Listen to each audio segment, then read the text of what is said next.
You ever have one of those moments where you think life can't possibly get more ridiculous, and then it does? Well, buckle up because that's exactly what happened to me. My name's Daniel, and this is the story of how my so-called HOA thought they could bully me into submission, tear down my dream home on the lake and walk away laughing. What they didn't know was that I wasn't just some ordinary homeowner in the neighborhood.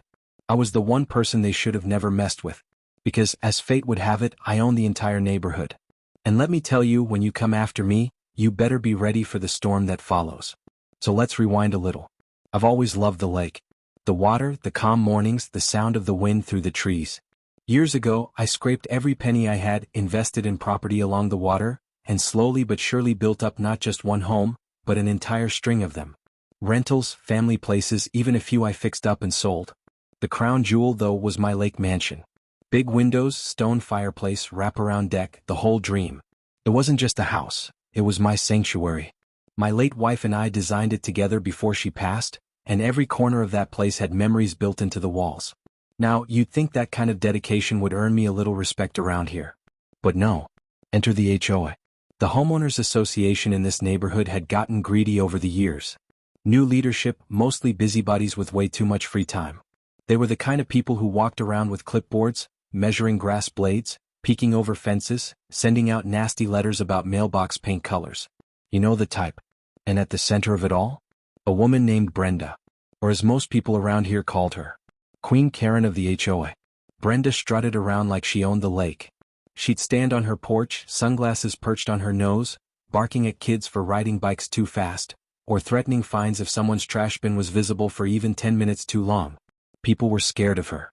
Grown adults would cave to her demands, pay whatever ridiculous fees she came up with, just to avoid the constant harassment. But me? I wasn't wired that way. The first clash came when Brenda sent me a notice claiming I was behind on HOA fees. Now, here's the kicker. I wasn't even under the HOA's jurisdiction. My properties were technically outside their governing documents. Years ago, I had filed paperwork to exempt my lots from their control, and I had it all in writing. So when her little letter came demanding a few $100 for community maintenance, I laughed. Tossed it straight in the trash. But Brenda wasn't the type to let things slide. Oh no. A week later, another letter. This time the amount had doubled, plus a late fee. Then came threats of legal action. Then came the so-called violation notices, saying my mansion didn't meet their architectural standards, that my driveway gravel wasn't the right color, that my dock was too long. Petty, made-up nonsense, but constant. I ignored them. Because, again, I wasn't even under their authority. But Brenda didn't care about facts. She cared about control. Now here's where things really started heating up.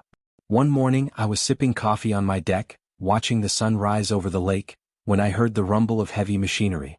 At first, I thought maybe the county was doing road work. But when I walked down the drive, what I saw made my jaw drop. A demolition crew. On my property. Big trucks, hard hats, men with sledgehammers unloading equipment. And standing right in front of them, arms crossed, grinning like she had just won the lottery, was Brenda. "Good morning, Daniel," she said, her voice dripping with fake sweetness. "Hate to break it to you, but the HOA voted to condemn your property. Non-payment of fees.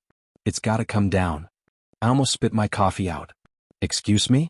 What the hell are you talking about? You don't have the authority to touch my house." "Oh, we do," she snapped back. "Unpaid dues, repeated violations, refusal to comply. The board voted unanimously. We filed the paperwork. This property is condemned." Now, I knew right then and there that whatever paperwork she was talking about was bogus. But before I could even pull out my phone to call my lawyer, I heard the engines rev. And then crash. A backhoe slammed its bucket straight into the side of my garage. I felt like my chest had been ripped open. This was my home. My sanctuary. The place where I'd poured my heart, my memories, my life savings. And in a matter of seconds, these people were tearing it apart. I shouted, I waved my arms, I threatened to call the sheriff. But Brenda just smirked and handed me a yellow slip of paper. "Too late," she said. "Should have paid your fees." By the time the dust settled, my beautiful lake mansion wasn't a home anymore. It was rubble. Wood, glass, stone, all of it crushed into piles. My dock was splintered, my windows shattered, my roof torn apart like it was nothing. I remember standing there, fists clenched, staring at the destruction. Neighbors peeked out from behind curtains, some whispering, some shaking their heads, but nobody dared step in. Nobody wanted to cross Brenda. But here's the thing about me. I don't go down quietly. I didn't say a word. I just pulled out my phone, snapped a few pictures and walked away. My heart was pounding, my mind spinning. But underneath all the grief and anger, there was something else brewing. A plan. See, what Brenda and her little board of clipboard warriors didn't realize was that I wasn't just some homeowner they could push around. I wasn't just another name on their dues list. I was the landowner who had built most of this neighborhood from the ground up. Years ago, I had invested in the surrounding acreage, subdivided it, and sold it off, keeping the land rights and ownership structure in my name. Which meant that every house in this neighborhood, every street, every lot, was built on property I technically owned. The HOA? They were tenants on my land. And the only reason I hadn't pulled rank before was because I didn't feel like playing landlord. I'd been content to let people live their lives in peace. But now they'd crossed the line. They'd demolished my home, destroyed my memories, and humiliated me in front of the whole neighborhood. And they were about to find out just how big of a mistake that was. Because if Brenda thought she had power, she was about to learn what real power looked like. This was no longer about a house. This was war. And trust me, I don't lose wars. When you watch your entire home crumble to the ground in front of your eyes, something inside you changes. For me, it wasn't just about losing a house. It was about losing years of memories, love, and sweat poured into every inch of that place. But what Brenda and her little squad of clipboard tyrants didn't understand was that while they thought they had taken everything from me, all they really did was wake up the side of me that doesn't forgive and doesn't forget. That night I didn't sleep. I sat in my truck down by the edge of the lake, watching the moon ripple across the water, going through every detail in my head. The shock had worn off, and what replaced it was cold, clear determination. They thought I was powerless. They thought a bogus vote and a demolition crew could break me. But I knew the truth. I owned the very land their houses stood on. I held the deeds, the rights, the leverage they had no clue even existed. And now I was going to use it. The first step was simple. Paperwork. See, unlike Brenda and her band of HOA warriors, I had actual legal grounds to stand on. Years ago, when I developed the land, I made sure every single lot was written up under a master lease agreement. Homeowners technically purchased the right to build and occupy the property, but the underlying ownership? That still belonged to me. It was buried in the fine print, the kind of thing most people ignored when signing closing documents. Most never even noticed because I never enforced it. Why would I? People were happy, I was happy, life went on. But now, I dusted off those agreements. I pulled out the master contracts, the deeds, the original filings at the county courthouse. And when I laid them out on my desk, one by one, it became crystal clear. I had the hammer in this fight. Not Brenda. Not her HOA. Me. The next morning, I marched straight into the county office. The clerk knew me well. After all, I'd been buying and managing property here for years. I handed over a stack of documents thicker than a phone book. I need these on file, I said calmly. Effective immediately. Ownership rights clarification. The clerk raised an eyebrow as she flipped through the papers. Daniel, you sure about this? This is going to make waves. I smiled for the first time in days. That's the point. By the end of that week, every homeowner in that neighborhood, every last one, received a letter. Not a friendly HOA notice printed on cheap paper. No. This was a formal, notarized, lawyer-stamped letter straight from me. Read. Effective immediately, by authority of land ownership and master lease agreements, all tenants of neighborhood name are hereby notified of revised terms of occupancy. Continued residence requires compliance with updated conditions, as detailed herein. Failure to comply may result in termination of occupancy rights. In plain English, it meant they all answered to me now. The neighborhood buzzed like a hornet's nest that had just been kicked. People were furious, confused, terrified. Some marched straight up my driveway, waving the letter in my face. "You can't do this," one man shouted, red in the face. "We bought our house fair and square." "Read your contract," I replied coolly. "You bought the structure, not the land it sits on. That's mine. Always has been." Word spread fast. And faster than wildfire, panic turned into anger, mostly directed at Brenda. See, people had tolerated her nonsense because they thought the HOA was the ultimate authority. But now, they realized Brenda had picked a fight with the one person who actually controlled everything. And by doing so, she'd put them all in danger. That's when the cracks in her little empire began to show. I decided to make it official. I called for a community gathering. Not an HOA meeting. No, I banned those. This was a landlord's meeting. And attendance was mandatory. That Friday evening, the entire neighborhood showed up. Some came nervously, others reluctantly, and a few showed up ready for a fight. The community center was packed wall to wall, people standing shoulder to shoulder, buzzing with tension. And at the front of the room, sitting smugly with her little clipboard, was Brenda. She still thought she had power. Still thought she could bully her way through this. I walked up to the podium, dropped a thick binder of contracts onto the table with a loud thud, and let the silence hang in the air. "Ladies and gentlemen," I began, my voice steady, "I think it's time we clear up some confusion about who's really in charge here." I flipped open the binder and held up a document. This is the original land lease agreement filed when this neighborhood was first developed. You'll see one name listed as the property owner. What? You'll also see clauses stating that occupancy is contingent upon compliance with the landowner's terms. Meaning, you don't live here unless I say so. Gasps rippled through the crowd. I leaned forward. Now, I've never enforced these rights. I've let you all live your lives in peace. I've let your HOA run wild with their petty rules and fees.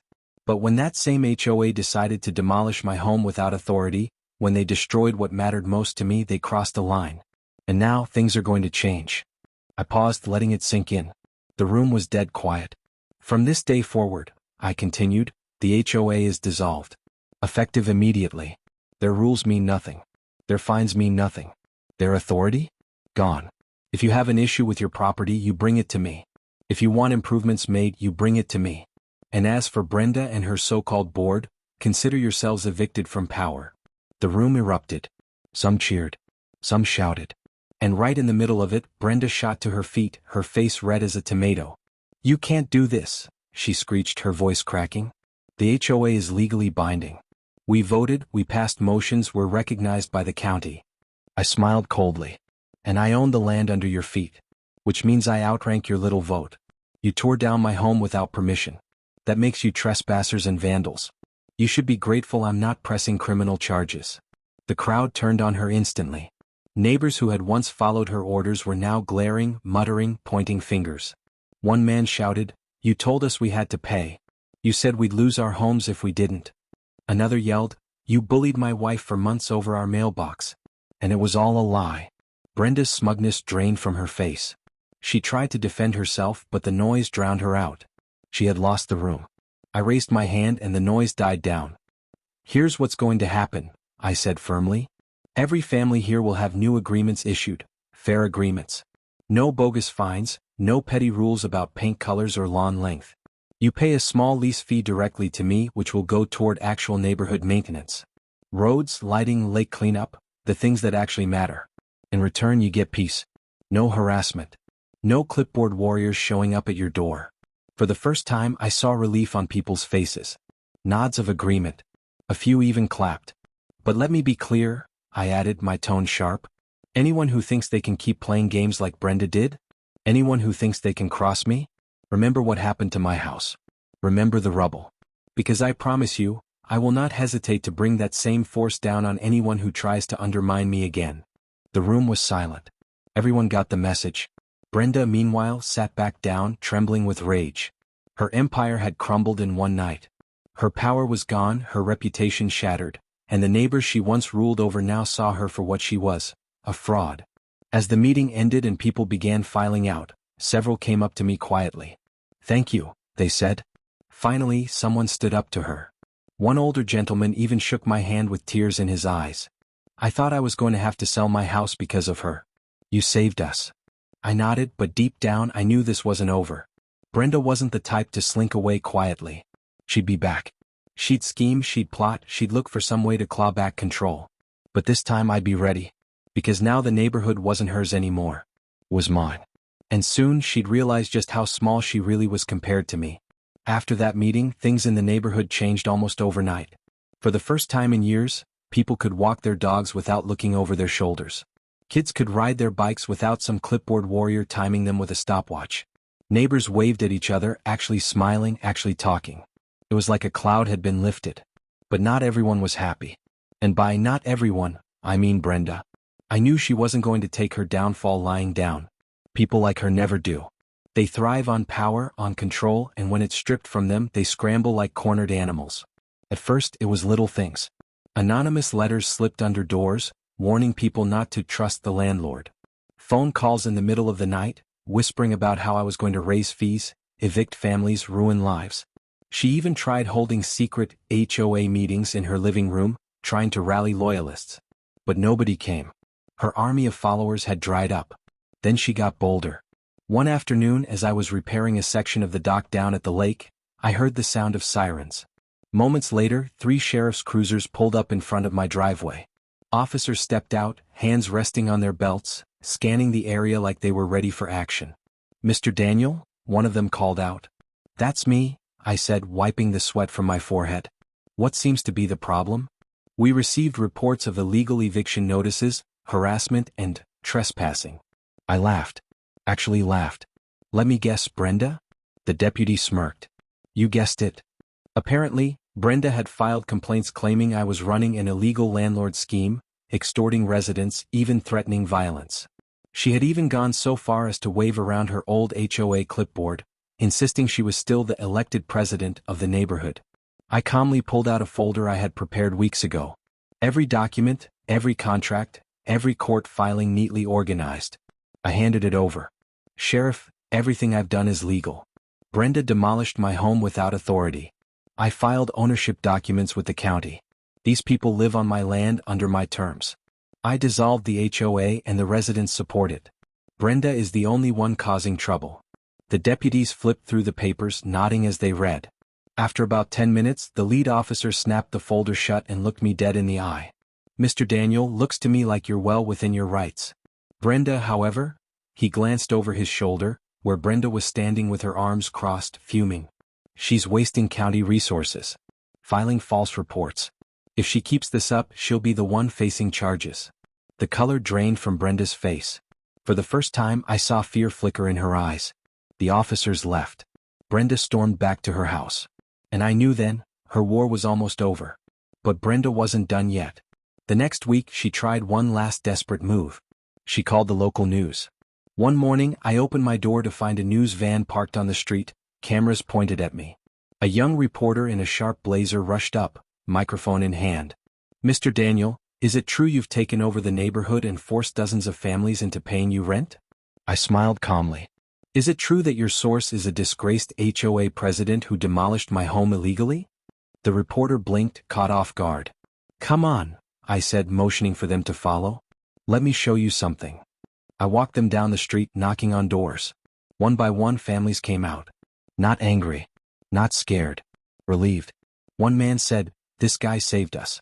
Brenda was bleeding us dry with fines." A woman added, "She threatened to foreclose on us over a mailbox.